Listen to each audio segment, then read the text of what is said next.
கிறிஸ்து இயேசுவில் அன்புமிக்க சகோதர சகோதரிகளே, ஒரு மகனானவன் நல்ல பேச்சாளன் என்று தாய் கேள்விப்படுகின்றார். அவனுடைய அறிவு திறனை எல்லாம் ஆன்றோரும் சான்றோரும் போற்றுவதை கேட்டு அகமகிழ்கின்றார். ஆனாலும் கூட அவனுடைய வாழ்விலே குடிக்கு அடிமையாகின்றான், கேளிக்கையில் பங்கு கொள்ளுகின்றான். வாழ்க்கை தாறுமாறாக செல்ல ஆரம்பிக்கின்றது.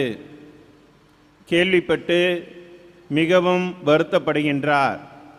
அன்பொழுக மகனை பார்த்து அவனிடம் முறையிடுகின்றார், வாழ்வை மாற்றிக்கொள் என்று. கேட்டபாடில்லை.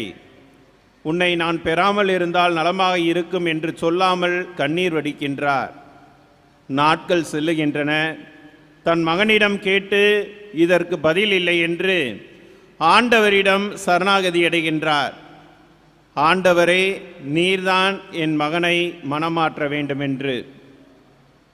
இறுதியில் தாயின்டே கண்ணீர், தாயின்டே ஜெபம், முழந்தாளிலிருந்து அந்த தாயானவள் இறைவனிடம் முறையிட்ட காரியங்கள் அனைத்தும் நனவாகின்றது.